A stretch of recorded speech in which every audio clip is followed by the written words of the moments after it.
Meus irmãos e irmãs do Centro Espírita Ernesto Fagundes Varela, é com muita alegria que aqui estamos para mais uma vez estudarmos a doutrina dos Espíritos em todos os seus aspectos.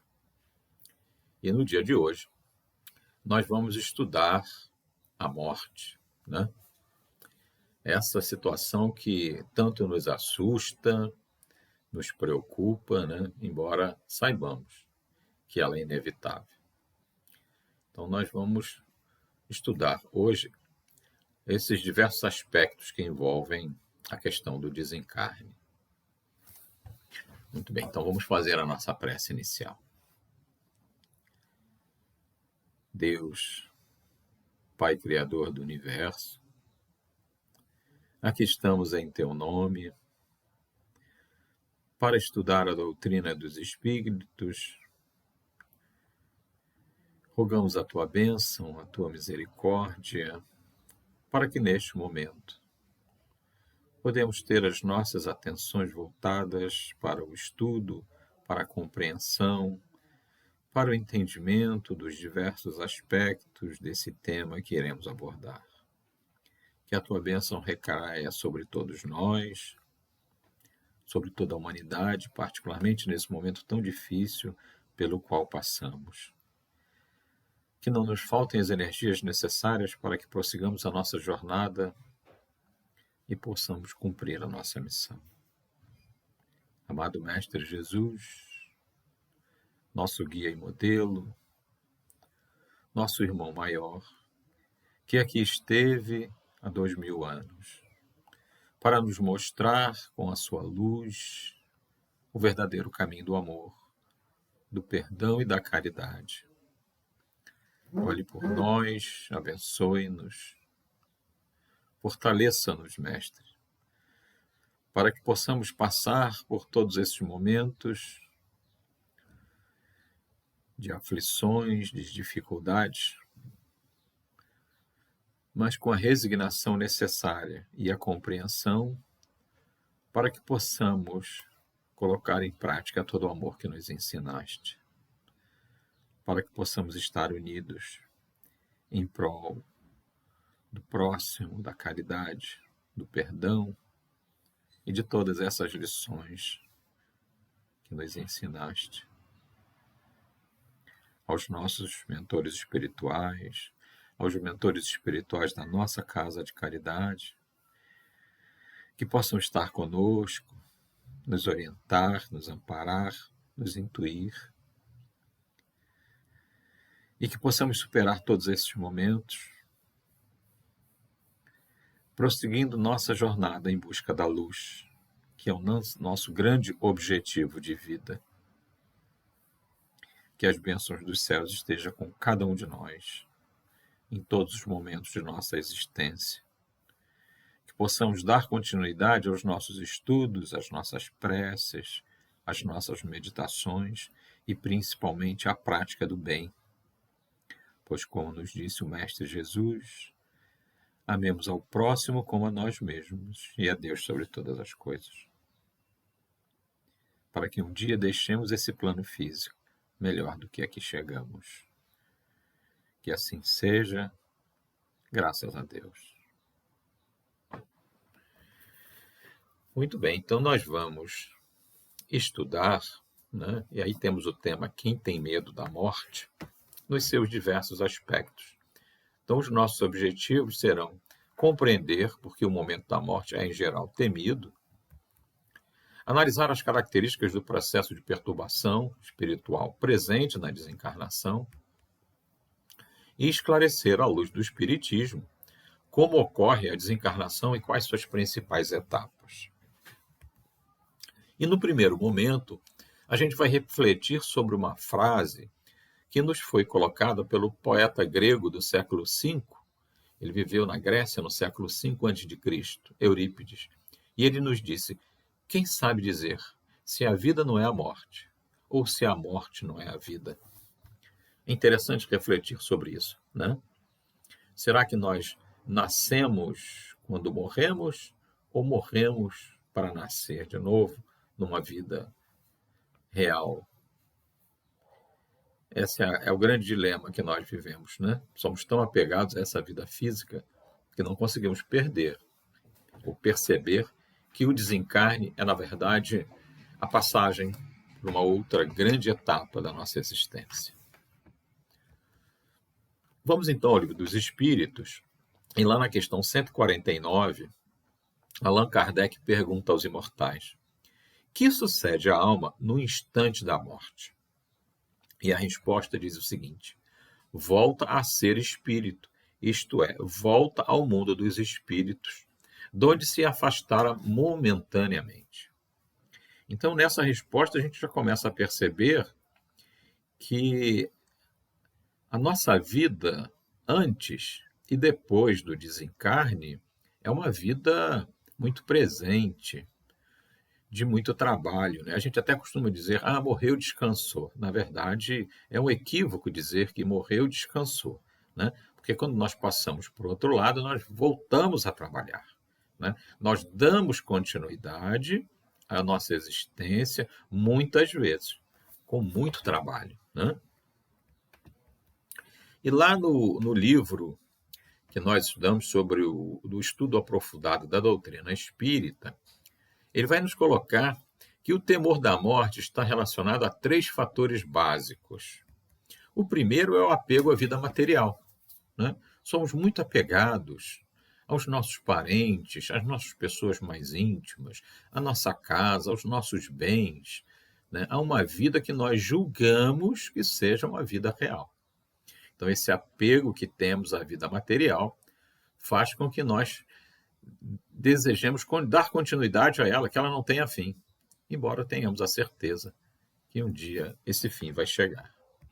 O segundo aspecto é a ignorância a respeito da vida além túmulo. O que acontece depois? A maioria das pessoas não acredita na vida após a morte, embora sejam muitas as provas de que existe algo além da vida física. E é preciso que nós estudemos, e a doutrina espírita ela é muito fértil para nos mostrar e nos provar evidências do que acontece depois. Não só com as explicações necessárias, mas com as testemunhas que nós temos daqueles que já estão do outro lado. Então é preciso que nós estudemos para que possamos nos esclarecer e conhecer e, principalmente, chegar do outro lado numa condição melhor. O terceiro aspecto são os processos de culpa e remorso decorrentes da lembrança dos atos cometidos durante a existência física. É muito comum as pessoas, quando estão muitas vezes no leito de morte, né, já acometido por uma doença em fase terminal, as pessoas começam a se recordar, né, de tudo aquilo que fizeram durante a vida, e em alguns momentos onde aconteceram os seus equívocos, essas pessoas começam a se arrepender. Essas pessoas começam a perceber o quanto se enganaram nas relações interpessoais, né, nas atitudes que tomaram durante a sua vida, e começa a ter esse processo de culpa, né, e de remorso. E aí vem uma condição muito difícil, né, porque elas não entendem por que fizeram aquilo e têm medo, né? Quando começam a perceber que a sua passagem para o plano espiritual está próxima, elas começam a ter medo daquilo que podem vivenciar do outro lado diante do que construíram nessa vida. E aí Allan Kardec nos esclarece que durante a vida, o espírito está preso ao corpo pelo seu envoltório semimaterial, o perispírito. A morte é apenas a destruição do corpo físico, né? E não a desse segundo envoltório, que se separa do corpo quando cessa neste a vida orgânica. Então, quando a vida orgânica ela se deteriora, ela chega ao seu fim, o espírito possui um corpo semimaterial, que é a sua interface, a sua interligação com o plano físico, com o corpo físico. E no momento da morte ocorre esse desprendimento, né? Porque o corpo perispiritual ele está ligado ao corpo físico, célula a célula. Precisamos nos preparar para morrer? É uma questão interessante, né? E a gente precisa perceber que há necessidade do indivíduo aprender a libertar-se do jugo das influências materiais. Essa é a grande preparação que nós precisamos ter. É o fato de que em tudo que nós possuímos no plano físico não é nosso. Está sob nossa guarda, porque nada disso irá nos acompanhar quando fizermos a nossa passagem. Então, essa preparação para a morte nada mais é do que esse desapego que todos nós precisamos ter aos nossos bens materiais. Vamos usá-los enquanto aqui tivermos, vamos conservá-los, vamos preservá-los, vamos ter por ele todo o respeito e carinho que pudermos, mas não o apego. Não estarmos presos a eles, porque isso demonstra um atraso espiritual muito grande, né? E a literatura espírita, inclusive, nos relata que muitas vezes a dificuldade, a grande dificuldade do desencarne é exatamente esse apego, né? As pessoas ficam presas aos seus bens materiais, muitas vezes até mesmo ao corpo físico.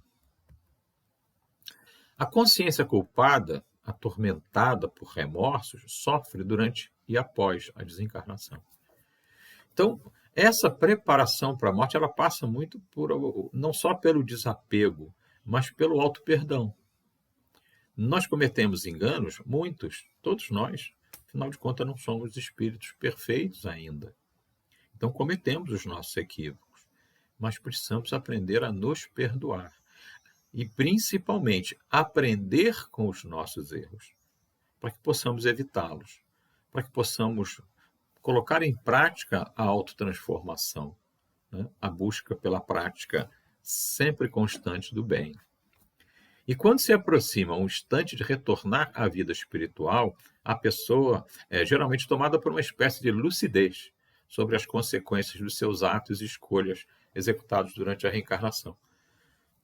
No momento em que nós nos aproximamos do desencarne, que nós começamos a nos desconectar com o plano físico e a nos conectar com o plano espiritual, esse processo começa a ocorrer, né? Esse processo em que nós começamos a perceber as consequências de tudo o que fizemos durante a nossa vida espiritual, de todas as oportunidades que aproveitamos e aquelas que perdemos, e principalmente aquelas que nós perdemos, aquelas que nós deixamos de aproveitar de uma forma eficiente, começam a atormentar. E o indivíduo preso às paixões inferiores sofre com a morte do corpo físico, que lhe parece uma perda irreparável, né? É verdade, as pessoas que vivem paixões inferiores, né? O que são essas paixões inferiores? É o apego aos bens materiais, né? É o apego ao dinheiro, né? É o apego a uma casa, né? E tudo aquilo que construiu fisicamente. E como não entendem esse processo, né, esse processo de separação, eles sofrem com isso, né? Sofrem e acham que isso é algo irreparável, por não compreenderem a verdadeira essência da passagem pelo plano físico e principalmente o retorno ao plano espiritual. Essa situação diversa acontece com o espírito que durante a existência física se deixou conduzir por uma vida mais simples, humilde e desapegada dos bens materiais. Então, essa situação diversa, quer dizer, essa situação de você entender que os bens físicos não nos pertencem, ela nos conduz a uma vida mais simples, né? A questão dos bens materiais passam a não ter tanta importância e principalmente tanto apego, né? É aquela questão do supérfluo e do necessário, né? O que é supérfluo e o que é necessário na nossa vida física? Normalmente nós temos dificuldades para entender isso, né? Quantas pessoas entram num shopping e fazem compras, sapatos, bolsas, roupas que nunca vão usar, né? Pelo simples prazer de ter isso guardado à sua disposição, né? Num armário ou num closet, né?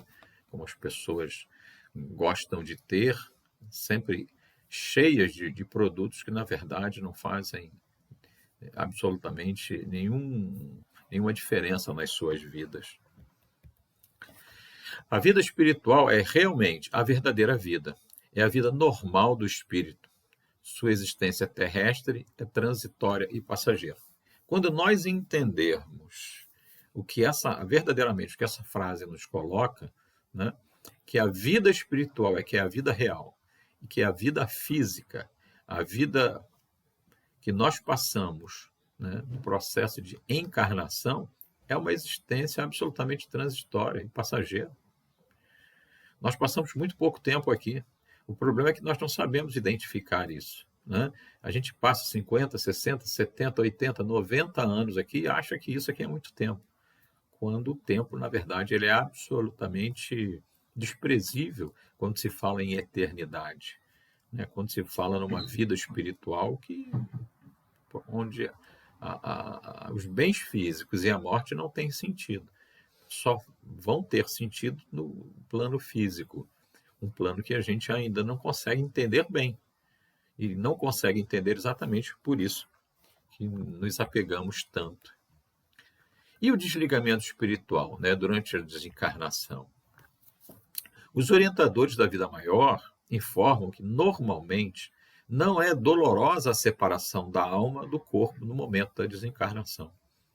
Esse processo ele se dá de uma forma lenta, gradual e com a ajuda de espíritos que estão ali próprios para isso. Então é preciso que nós entendamos que esse processo não é um processo, normalmente, na grande maioria dos casos, ele não é um processo doloroso.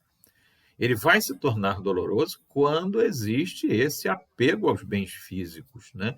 Quando o ser encarnado, o espírito que está encarnado, percebe que vai perder isso.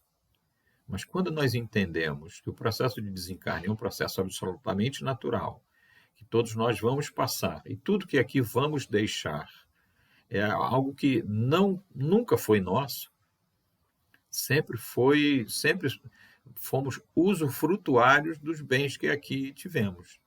E que, do outro lado, não vamos precisar disso. E muito mais importante de tudo isso é o bem que fazemos ao próximo. E o desencarne em situações difíceis, como é que ele vai acontecer? Em mortes violentas, em suicídios, né? Onde nessas condições o espírito pode apresentar um estado de perturbação extremamente variável. E a prece ameniza-lhe o sofrimento. Então, as pessoas que têm um desencarne, principalmente no suicídio, por que no suicídio? Porque primeiro nós estamos tirando aquilo que não nos pertence, que é a vida, que nos é dada pelo Pai Criador. Segundo, porque o suicídio ele já caracteriza um estado profundo de perturbação e muitas vezes de obsessão. E o que nós podemos fazer, né? Os que ainda estão encarnados e que têm algum apreço por essas pessoas? A prece. A prece ameniza o sofrimento, a prece acolhe, a prece faz com que eles sejam amparados, né? Principalmente quando dirigimos aos espíritos protetores, para que esse sofrimento seja amenizado. Uma outra questão interessante é o destino dos despojos, né, do corpo físico. Né?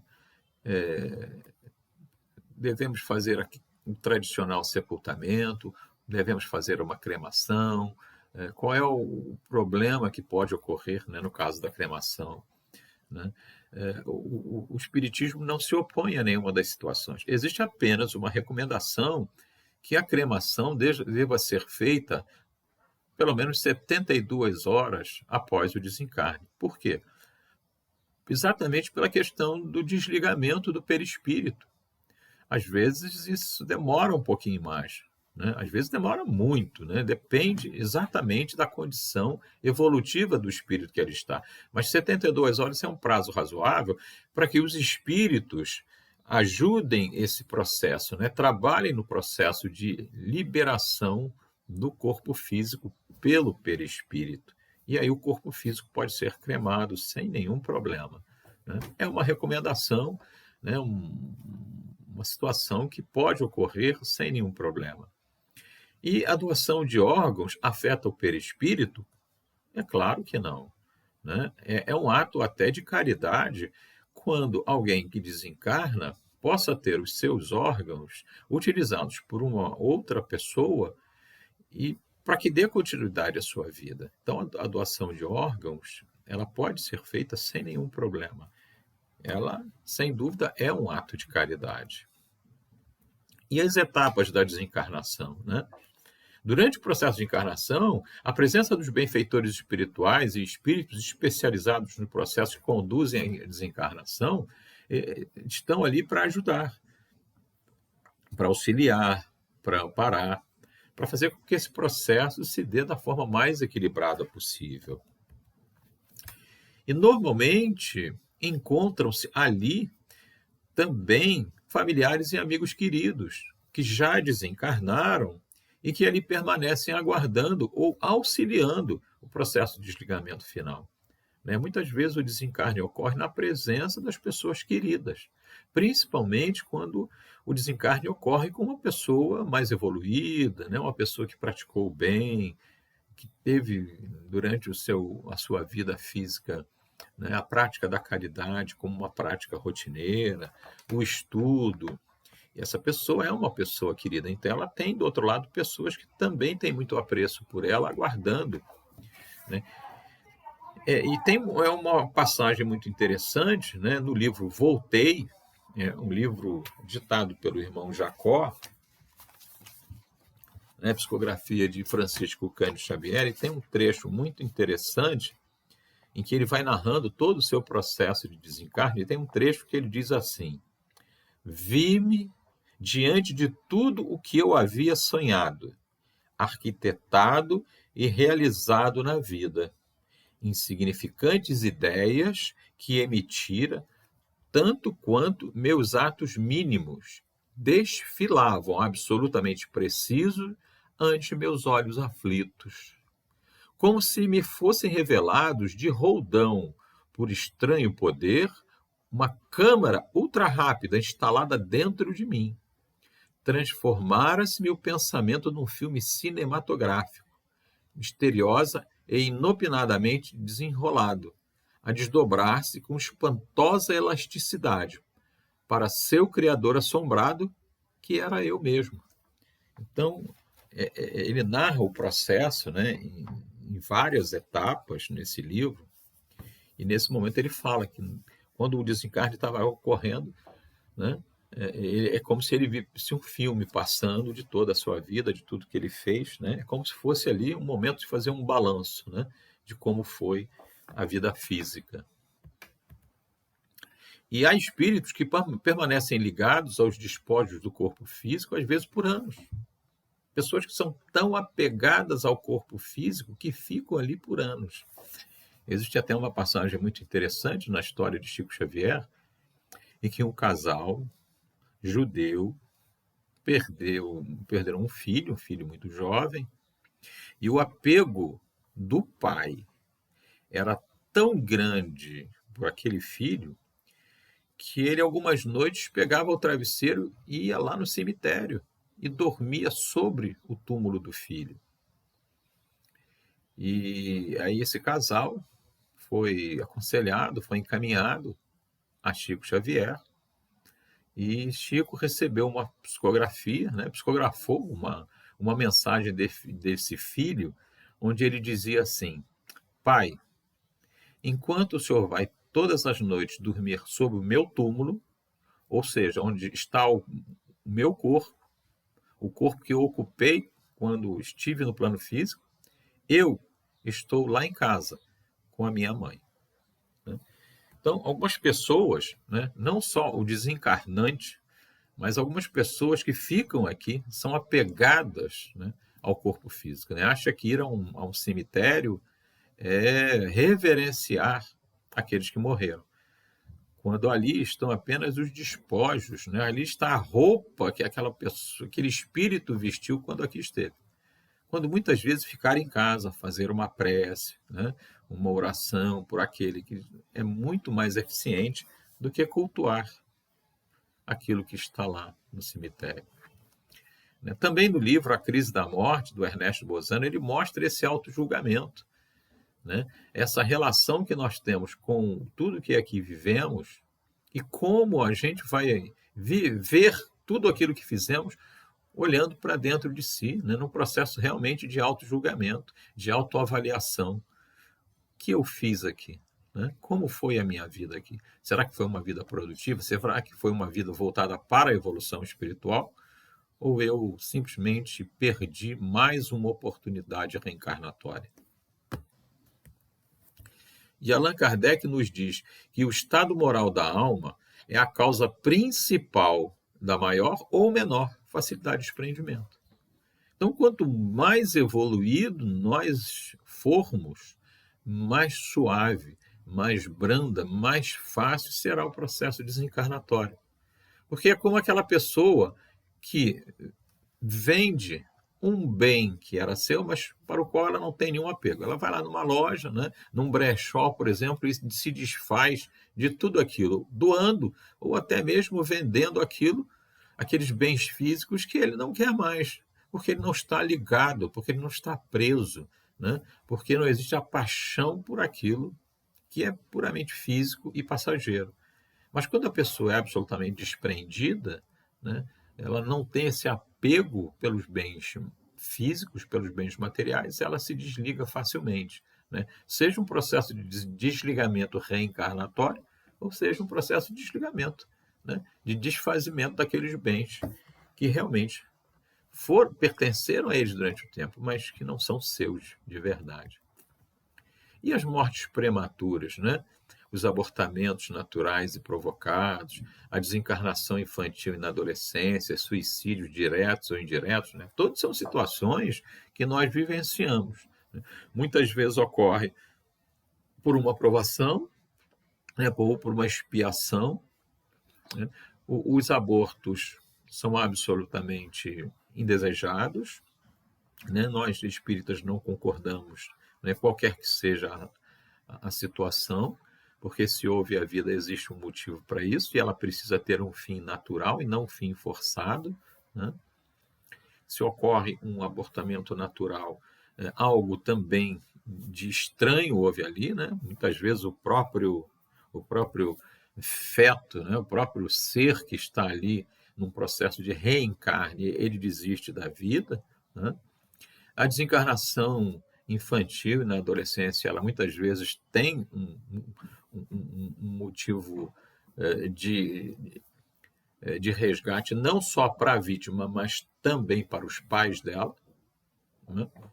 Que tem resgates a fazer pelos enganos que cometeram em vidas anteriores. Né? E os suicídios também, que são absolutamente reprovados. Né? Suicídios diretos, aquele que tira imediatamente a sua própria vida, suicídios indiretos, né? Como um fumante, por exemplo, que fuma a vida inteira e no final tem um efizema, tem um problema pulmonar qualquer. Ele é um suicida. Ainda mais hoje, quando é de ampla divulgação os malefícios do fumo, mas as pessoas continuam fumando. Ou seja, se tem conhecimento que realmente aquilo é um veneno, por que continuam fazendo uso dele? Né? E também a eutanásia, né? Ou seja, aquela morte provocada que não tem propriamente a ideia de suicídio, mas que no fundo não deixa de ser. Né? Ou seja, as pessoas tiram muitas vezes a própria vida de uma forma, até em clínicas, né? Na Europa existem clínicas especializadas para eutanásia. Mas se as pessoas concordam, mesmo estando muitas vezes num processo de doença incurável, o momento próprio do desencarne é um momento que cabe à ação divina, e não a nós, né, que somos agraciados com a vida e não podemos tirá-la de forma desejada. E a continuidade da vida, né? Com a desencarnação, inicia-se a fase de adaptação ao novo plano existencial, de diferente nível vibratório, que pode ser mais ou menos acelerada, mais ou menos confortável, de acordo com as condições íntimas de cada desencarnado. Né? Quando desencarnamos, vamos para uma outra etapa da nossa existência. E essa outra etapa, ela pode ser uma etapa ainda de algum sofrimento, provocado exclusivamente pelo processo vibratório dessa pessoa, ou seja, pelo grau evolutivo desse espírito que desencarnou. né? Se continua ainda apegado aos bens materiais e aos sentimentos de ódio, de raiva, de rancor, de vingança, essa pessoa tem um processo ainda muito complicado, né? Muito difícil do outro lado. É preciso que haja o perdão, o verdadeiro perdão, para que essa pessoa dê um passo no grau da evolução. E quando chegar do outro lado, viva um processo diferente, mais ameno, mais equilibrado, né? E promova a sua evolução espiritual de uma forma mais equilibrada, que vai acontecer também do outro lado da vida, no plano espiritual. E aí, o que a gente pode concluir de tudo isso que a gente leu, né? A gente pode dizer que o processo de desencarne, a recepção que teremos e a continuidade da vida no plano espiritual dependem da nossa condição evolutiva, das ações cometidas na vida carnal e do nosso nível de desprendimento dos recursos materiais. É preciso que haja uma perfeita compreensão de qual é o objetivo da vida. O que nós estamos fazendo aqui? A vida física é apenas uma etapa muito rápida do nosso processo de evolução espiritual. E quando o espírito encarna, quando ele fica preso nessa gaiola, que é o corpo físico, ele está limitado, sujeito a muitas dificuldades e aflições. E aprender a conviver com isso, aprender a conviver com pessoas difíceis, aprender a trabalhar o bem dentro de si, é a essência da vida. É o grande passo que damos quando aqui estamos encarnados. É olhar a todos como irmãos. Como disse o Mestre Jesus, é amar o próximo como a nós mesmos e a Deus sobre todas as coisas. Esse é o objetivo de nossa estada no plano físico, evoluir. Evoluir sempre, porque todos nós seremos um dia espíritos puros.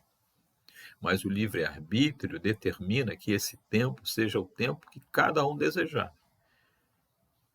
Eu tenho certeza que nós desejamos chegar a uma condição de espíritos puros muito rápido, mas que para isso precisamos colocar em prática os ensinamentos que o Cristo Jesus nos deixou quando aqui esteve há 2000 anos. É preciso que entendamos realmente que o amor, a caridade e o perdão precisam fazer parte cotidianamente das nossas ações. E para que isso aconteça, é preciso que nós nos libertemos desse homem velho que existe dentro de nós, do orgulho, do egoísmo, da inveja, da intolerância e de tantos sentimentos ruins.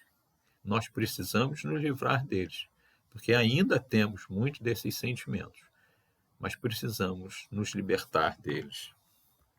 E assim sendo, desejando muita paz a todos, que o Mestre Jesus esteja em todos os lares, com as bênçãos necessárias para nos fortalecer e fazer com que nós prossigamos a nossa jornada divina no plano físico, como uma jornada de evolução. E que a nossa chegada ao plano espiritual um dia seja feita em paz. E que possamos ser recebidos por aqueles nossos entes queridos que nos amam. E possamos também, do outro lado, prosseguir o nosso processo evolutivo. Por isso eu desejo muita paz a todos, que Deus abençoe a todos e que possamos em breve estar de volta às nossas casas espíritas com todo o desejo de paz e harmonia para todos. Que Deus abençoe a todos.